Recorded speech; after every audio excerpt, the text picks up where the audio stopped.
ഒരു കഥ പറയട്ടെ. പണ്ട് മുതൽ തന്നെ നമ്മളൊക്കെ കേട്ടും വായിച്ചും എല്ലാവർക്കും അറിയുന്ന കഥയാണ് കേട്ടോ. ഒരു ബുദ്ധിമാനായ മുയലിൻ്റെ കഥ. എന്തായാലും കഥ ഞാൻ ഒന്നുകൂടെ പറയാം. കേൾക്കാത്തവരാരെങ്കിലും ഉണ്ടെങ്കിൽ അവർക്ക് കേൾക്കാമല്ലോ, കേട്ടവർക്ക് ഒന്നുകൂടെ ഓർക്കാമല്ലോ അല്ലേ. അപ്പോൾ ഒരു കാട്ടിലാണ് ഈ കഥ നടക്കുന്നത്. കാട്ടിൽ ഒരുപാട് മൃഗങ്ങളുണ്ട്.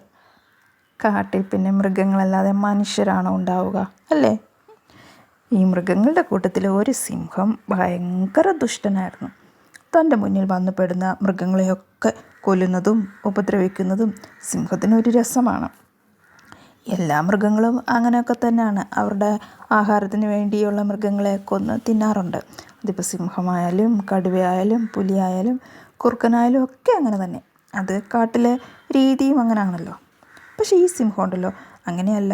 വിശപ്പിന് വേണ്ടി മാത്രമല്ല, വെറുതെ രസത്തിന് വേണ്ടി മറ്റു മൃഗങ്ങളെ, ചെറിയ മൃഗങ്ങളെയൊക്കെ കൊല്ലും, ഉപദ്രവിക്കും ഒക്കെ ചെയ്യും. അപ്പോൾ ഇതിങ്ങനെ തുടർന്നപ്പോൾ മറ്റു മൃഗങ്ങളെല്ലാം കൂടി ഒരു രഹസ്യ യോഗം ചേർന്നു.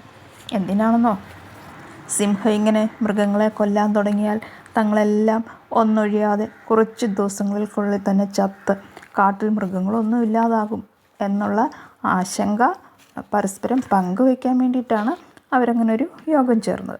അപ്പോൾ സിംഹത്തിൻ്റെ ഈ ക്രൂരത അവസാനിപ്പിക്കാൻ എന്തെങ്കിലും ഒരു വഴി കണ്ടുപിടിക്കണം, അല്ലാതെ പറ്റില്ല. അങ്ങനെ ചർച്ചകൾക്കും അഭിപ്രായങ്ങൾക്കും ഒടുവിൽ അവരൊരു തീരുമാനത്തിലെത്തി. ആ തീരുമാനം ഇനി സിംഹത്തിനെ അറിയിക്കണമല്ലോ. അപ്പോൾ അതിനുവേണ്ടി എല്ലാവരും കൂടി പിറ്റേ ദിവസം ഒന്നിച്ചു പോകാമെന്നും തീരുമാനിച്ചു. അങ്ങനെ പിറ്റേ ദിവസം ഈ മൃഗങ്ങളെല്ലാം ഒന്നിച്ച് സിംഹത്തിൻ്റെ ഗുഹയിലേക്കെത്തി. അപ്പോൾ എല്ലാവരെയും കൂടെ ഒന്നിച്ച് കണ്ടപ്പോൾ സിംഹം ഒന്ന് അന്തിച്ചു. എന്നിട്ട് ഗുഹയിൽ നിന്ന് പുറത്തേക്ക് ഇറങ്ങി വന്നു. എന്താ ഇത്, എല്ലാവരും ഉണ്ടല്ലോ, എന്താ കാര്യം? സിംഹം വലിയ ഗൗരവത്തിൽ ചോദിച്ചു. സിംഹത്തിൻ്റെ ഈ ചോദ്യം കേട്ടപ്പോഴേ മൃഗങ്ങളൊക്കെ ഒന്ന് പേടിച്ചു. എന്നിട്ട് അവരൊന്നും മിണ്ടാതെ ഇങ്ങനെ നിന്നപ്പോൾ ഈ മൃഗങ്ങളുടെ കൂട്ടത്തിൽ നിന്ന് കുറച്ച് പ്രായമുള്ളൊരു കുറുക്കൻ മുന്നിലേക്ക് നീങ്ങി വന്നിട്ട് സിംഹത്തിനോട് പറഞ്ഞു, അടിയങ്ങൾ ഒരു കാര്യം ബോധിപ്പിക്കാൻ വന്നതാണ്. ശരി, പറഞ്ഞോളൂ. സിംഹം അനുവാദം നൽകി. അപ്പോൾ കുറുക്കൻ വീണ്ടും പറഞ്ഞു, ഞങ്ങൾ ചെറിയ മൃഗങ്ങളെയൊക്കെ അങ്ങ് നിരന്തരം കൊല്ലുന്നത് വലിയ സങ്കടമാണ്. പലപ്പോഴും അങ്ങ് വിശപ്പിന് വേണ്ടി അല്ലാതെയും ചെറുമൃഗങ്ങളെ കൊല്ലുന്നു. ഇങ്ങനെ പോയാൽ കാട്ടിൽ ചെറുമൃഗങ്ങൾ ഇല്ലാതാവും. അതുകൊണ്ട് ഞങ്ങളൊരു പ്രതിവിധി കണ്ടുപിടിച്ചിട്ടുണ്ട്. ഇത് കേട്ടപ്പോൾ സിംഹം ഒന്നുകൂടി ഗൗരവത്തോടെ കുറുക്കനോട് ചോദിച്ചു, പ്രതിവിധിയോ? എന്ത് പ്രതിവിധി? കുറുക്കൻ വീണ്ടും പറഞ്ഞു, എല്ലാ ദിവസവും ഓരോ മൃഗം വീതം അങ്ങേക്ക് ഭക്ഷണമായി ഇവിടെ നേരിട്ട് വരും. മറ്റു മൃഗങ്ങളെ അങ്ങ് ഉപദ്രവിക്കരുത്. കുറുക്കൻ്റെ നിർദ്ദേശം കേട്ട സിംഹം ഒന്നാലോചിച്ചു. ഒരു കണക്കിന് നല്ല കാര്യമാണ്. തീറ്റ തേടി പോവാനും മൃഗങ്ങളെ ഓടിച്ചിട്ട് പിടിക്കാനും ബുദ്ധിമുട്ടണ്ട. അവറ്റകൾ നേരെ ഇവിടെ എത്തുമല്ലോ. ശരി, സമ്മതം.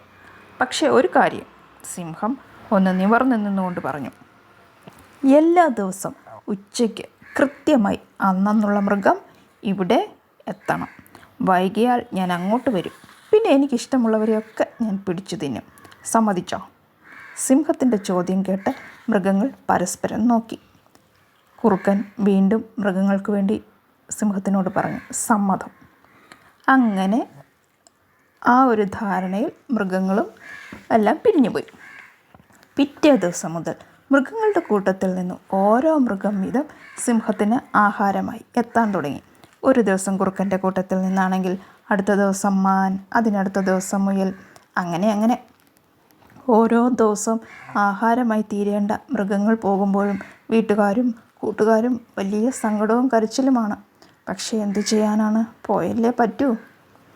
അങ്ങനെ ഇന്ന് നമ്മുടെ ഈ മുയലാണ് സിംഹത്തിൻ്റെ ആഹാരമാകാൻ പോകേണ്ടത്. പാവം, അവന് വലിയ സങ്കടമായി. വീടും വീട്ടുകാരും കൂട്ടുകാരും ഇനി ആരെയും കാണാൻ പറ്റില്ലല്ലോ. എല്ലാവരും സങ്കടത്തോടെ അവൻ പോകുന്നത് നോക്കി നിന്നു. മുയൽ ഓരോന്നാലോചിച്ച് നടന്നു. ഈ സിംഹത്തിൻ്റെ ശല്യം എങ്ങനെ ഇല്ലാതാക്കി മൃഗങ്ങളെ രക്ഷിക്കാനാകും? എന്താ ഒരു വഴി? ആലോചിച്ച് നടക്കുന്നതിൻ്റെ ഇടയിൽ അവൻ വഴിയരികിലുള്ള ഒരു പൊട്ടക്കിണർ കണ്ടു. ആഴമുള്ള കിണറാണ്. അതിലേക്കൊന്ന് നോക്കിയപ്പോൾ അവൻ്റെ ഉള്ളിൽ പെട്ടെന്നൊരു സൂത്രം തെളിഞ്ഞു. ഒന്ന് പ്രയോഗിച്ച് നോക്കാം ചിലപ്പോൾ നടന്നാലോ? അങ്ങനെ മനസ്സിൽ ചില പദ്ധതികളുമായി മുയൽ സിംഹത്തിൻ്റെ മുന്നിലെത്തി. നേരം വൈകിയതുകൊണ്ട് സിംഹം ആകെ ദേഷ്യത്തിലായിരുന്നു. നീ എവിടെയായിരുന്നു? എന്താ ഇത്ര വൈകിയത്? എത്ര നേരം കൊണ്ട് ഞാൻ നോക്കിയിരിക്കുന്നു? സിംഹം മുയലിനോട് ദേഷ്യപ്പെട്ട് ചോദിച്ചു. അങ്ങുന്നേ, ഞാൻ സമയത്ത് തന്നെ ഇറങ്ങിയതാണ്. പക്ഷേ വരുന്ന വഴിയിൽ... മുയലൊന്ന് നിർത്തി. വരുന്ന വഴിയിൽ എന്താ? വേഗം പറയൂ, എനിക്ക് കാത്തിരിക്കാൻ ഇനി സമയമില്ല, സിംഹം അലറി. അപ്പോൾ മുയൽ വേഗം പറഞ്ഞു. വരുന്ന വഴി ഒരു സിംഹം അവൻ്റെ ആഹാരമാക്കാൻ വേണ്ടി എന്നെ പിടിച്ചു. ഒരു വിധത്തിലാണ് ഞാൻ അവൻ്റെ കയ്യിൽ നിന്ന് രക്ഷപ്പെട്ടു വന്നത്. ആ സിംഹത്തിനോട് ഞാൻ പറഞ്ഞു, ഞങ്ങളുടെ യജമാനൻ്റെ ഇന്നത്തെ ഭക്ഷണം ഞാനാണ്, എനിക്ക് യജമാനൻ്റെ അടുത്തെത്തണമെന്ന്. ഇത് കേട്ട് ആ സിംഹം എന്നോട് വല്ലാതെ ദേഷ്യപ്പെട്ടു. യജമാനനോ? ഞാനല്ലാതെ ആരാണ് ഇവിടെ വേറെ യജമാനൻ? ആരാണവൻ? അങ്ങുന്നേ, ഞാൻ അവനോട് പറഞ്ഞു, ശക്തിയും ബുദ്ധിയും ഒരുപോലെയുള്ള ഈ കാട്ടിലെ ഏറ്റവും സുന്ദരനായ സിംഹമാണ് ഞങ്ങളുടെ യജമാനൻ. അദ്ദേഹത്തിൻ്റെ ഭക്ഷണമാകാൻ വേണ്ടി കാട്ടിലെ മൃഗങ്ങൾ സ്വയം മുന്നോട്ട് വരികയാണ്. ഇത് കേട്ട ആ സിംഹം അങ്ങുന്നേ എന്നോട് പറയുകയാണ്, എന്നേക്കാൾ ശക്തനും ബുദ്ധിമാനും സൗന്ദര്യമുള്ളവനോ? എങ്കിൽ അവൻ ഞാനുമായി ഒരു ശക്തി മത്സരം നടത്തട്ടെ. ആര് ജയിക്കും എന്നറിയാമല്ലോ, ഞാൻ തന്നെ ജയിക്കും. മുയൽ ഇത്രയും പറഞ്ഞ് സിംഹത്തിൻ്റെ മുഖത്തേക്ക് ഒളികണ്ണിട്ടൊന്ന് നോക്കി. വിചാരിച്ചതുപോലെ തന്നെ സിംഹത്തിൻ്റെ മുഖം ദേഷ്യം കൊണ്ട് ചുവന്നു. അവൻ ഉച്ചത്തിൽ അലറി. അത്രയ്ക്കായോ? ഇപ്പം തന്നെ അവൻ്റെ അഹങ്കാരം തീർത്തു കൊടുക്കാം. എവിടെയാണവൻ? വേഗം കാണിച്ചു തരൂ. ഇതിനു വേണ്ടിയല്ലേ നമ്മുടെ മുയൽ കാത്തിരുന്നത്? അങ്ങുന്നേ, അതാണ് വേണ്ടത്.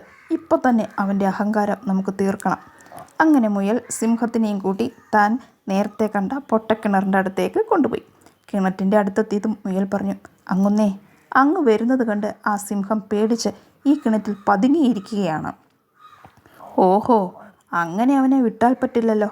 എടാ പേടിത്തണ്ട, ഒളിച്ചിരിക്കാതെ വേഗം വാ. നിന്റെ അഹങ്കാരം ഇപ്പം തന്നെ ഞാൻ തീർത്തു തരാം, സിംഹം കിണറ്റിലേക്ക് നോക്കി ഉച്ചത്തിൽ പറഞ്ഞു. പൊട്ടക്കിണറിനുള്ളിൽ സിംഹത്തിൻ്റെ ശബ്ദത്തിൻ്റെ പ്രതിധ്വനി മുഴങ്ങി. താൻ പറഞ്ഞത് കിണറ്റിൽ നിന്നും തിരികെ കേട്ടപ്പോൾ മണ്ടനായ സിംഹം കരുതിയത് ഒളിച്ചിരിക്കുന്ന മറ്റേ സിംഹം തന്നെ വെല്ലുവിളിക്കുകയാണെന്നാണ്.